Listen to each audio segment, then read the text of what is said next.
Senator from Oregon. Mr. President, we've already begun to hear a little revisionist history with respect to this crucial issue.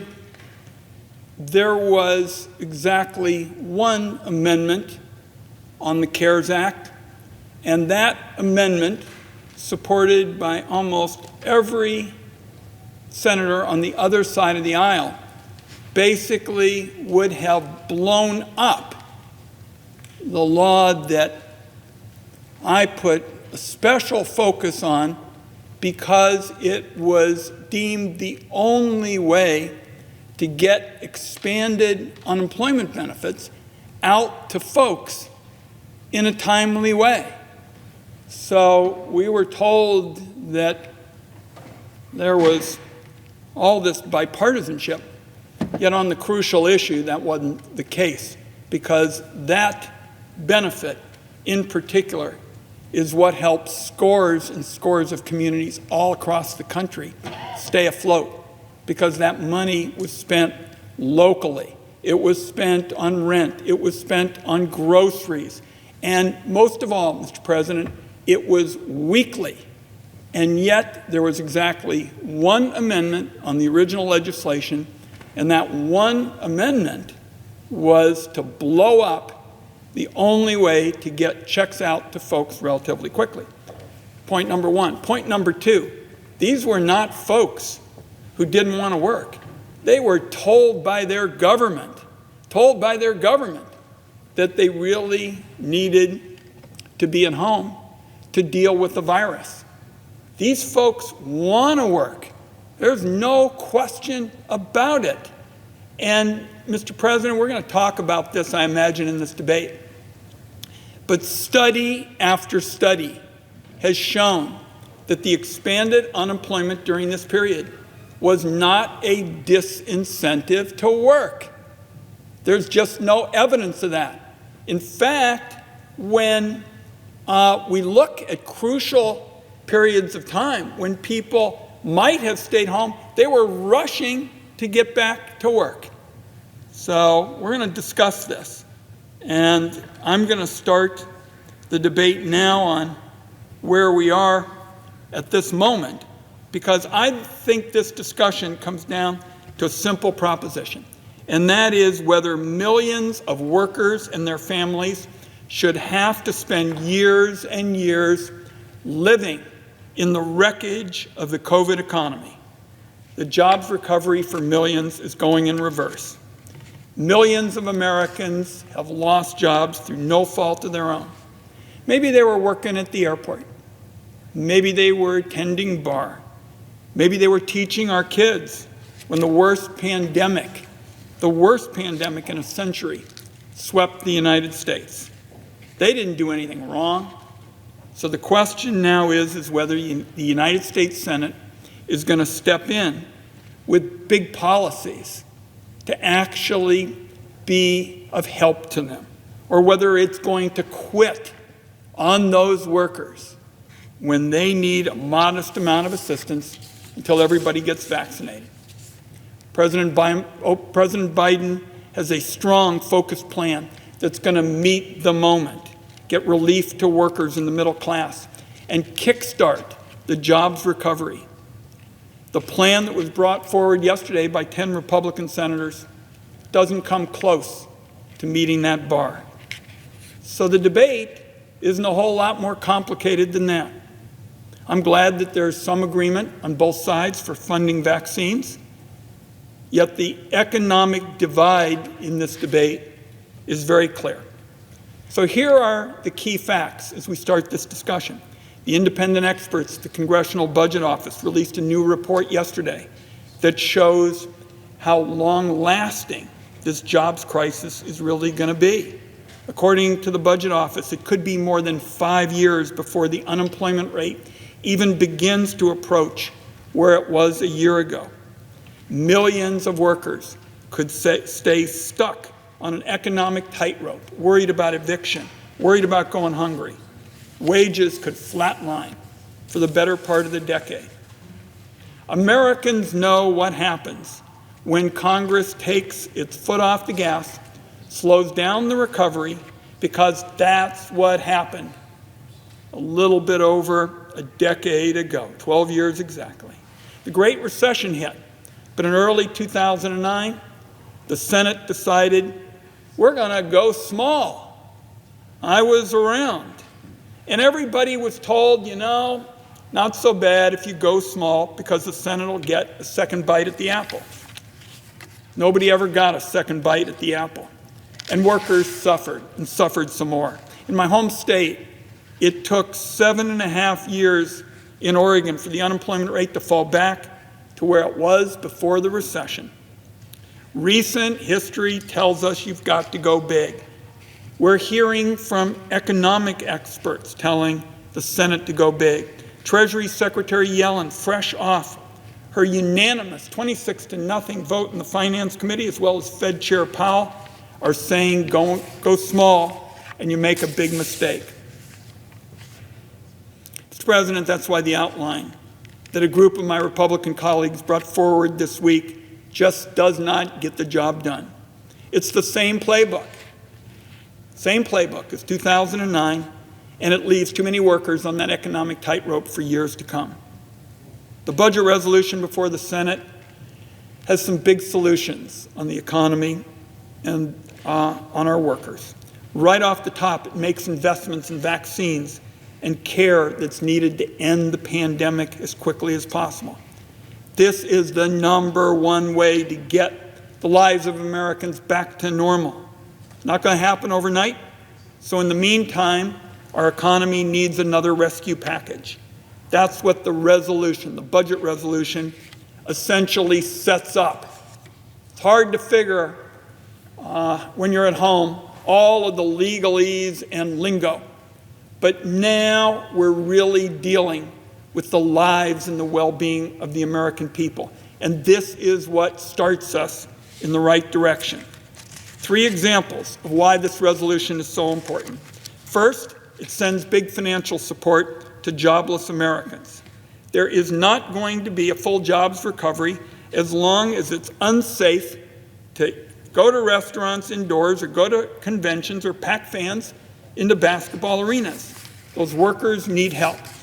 As I mentioned when we heard a little revisionist history on the expanded unemployment earlier, as the ranking Democrat on the Finance Committee, I negotiated the $600 per week boost and expansion of unemployment insurance last year in the CARES Act. It was an economic lifesaver for workers who use that money to pay rent, to buy groceries, to cover the costs of medicine. And I still have those workers come up to me and say, Ron, I heard about what was going on in the Senate. You all gave me the money to pay for my car insurance, because if I didn't have that car insurance, life in our family would just fall apart. So contrary to what we heard earlier, and Mr. President, during the course of this debate, I'm going to put several studies into the record. There has never been hard evidence that enhanced, expanded unemployment benefits in any way held back the recovery. In fact, when enhanced unemployment benefits expired last summer, the job recovery actually slowed down. Now in December, our colleagues on the other side extended unemployment insurance just to mid-March, and they cut the additional benefit in half. I believe that was also a big mistake. Between the worst economy since World War II and the pandemic entering its second year in America, you couldn't find a worse time for senators to start nickel and diming workers, hard-hit workers, out of the relief that they so desperately need. And as I noted, there was just one vote, only one vote, Mr. President, in the original CARES package. And that vote was led by my colleagues who would have blown up the only way to get benefits in a relatively quick way out to millions of workers. In my hometown, the average rent for a 2-bedroom apartment is $1,750. Traditional unemployment insurance benefits don't come anywhere near paying that rent. If you're a single parent trying to raise 1 or 2 kids, Even with the expanded benefit, you're barely making ends meet.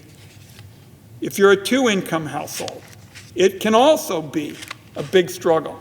Nobody's going out and buying boats with their unemployment insurance benefits. They're spending it at corner stores, local markets, going to the pharmacy, paying for medicine for kids that aren't feeling well. The budget resolution before the Senate calls for a 6-month extension with an extra boost of $400 per week. It's a proposal that I support. In later packages, I want colleagues to know I'm going to keep pushing for the full $600, and I believe that Congress ought to tie the extension of unemployment benefits to economic conditions in our communities, to economic conditions on the ground.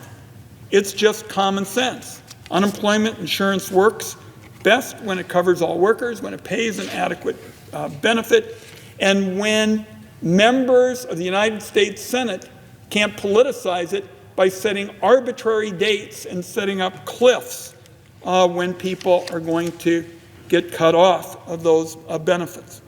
Second, the budget resolution helps bring back jobs. The Restaurant Act is a vital jobs program. It'll save a lot of jobs in one of the industries hardest hit by the pandemic. And it's particularly important because a lot of restaurants weren't able to take advantage of the PPP, the Paycheck Protection Program. Another key jobs proposal that is part of this resolution is help for states and localities. And I want to make something clear for the record about state and local funding, because this has been attacked by our colleagues on the other side since last March. I would bet my last dollar that somebody will come down to the Senate floor this week and rail about the so-called blue state bailout and say it's all waste. That is nonsense. State and local funding is first and foremost about jobs that are a lifeline. It's about firefighters. It's about road crews. It's about sanitation workers. It's about public health employees. It's about teachers. It's got nothing to do with red states or blue states. It's about saving people's jobs in communities across the country, and those are jobs where they're out saving people's lives. Nearly 1.5 million of these essential workers have already lost their jobs since the pandemic began, and unless Congress provides funding to states and localities, even more will be laid off this year. Third, the budget resolution is going to put money into the pockets of working families and the middle class. Now, the fact is, tens of millions of American families are literally one financial setback away from devastation. That should have been clear before the pandemic. Certainly no denying it today. Increasing relief checks to $2,000 is going to help, especially because so many workers have lost hours or taken lower paying jobs than they had a year ago. But the budget resolution also includes fresh ideas from President Biden and colleagues on this side to increase families' income, first and foremost, expanding the Earned Income Tax Credit and the Child Tax Credit. In my view, this is long overdue. And Mr. President, people always ask, well, what's it really going to do? What's it going to do that's meaningful for our country? What we are told is that that effort is going to cut child poverty in half. Just try to put your arms around that. When you go home to talk to folks and they ask, hey, what's going on there? And you can say, I'm part of an effort, a sensible effort, which for many years had some real Republican support. I'm supportive of an effort to cut child poverty in half, give millions and millions of families a chance to get ahead. Sure sounds to me like a policy like that is a no-brainer. So I'm going to close by briefly addressing some arguments I've heard coming from the other side. First, I've heard a number of members say that the price tag is too high.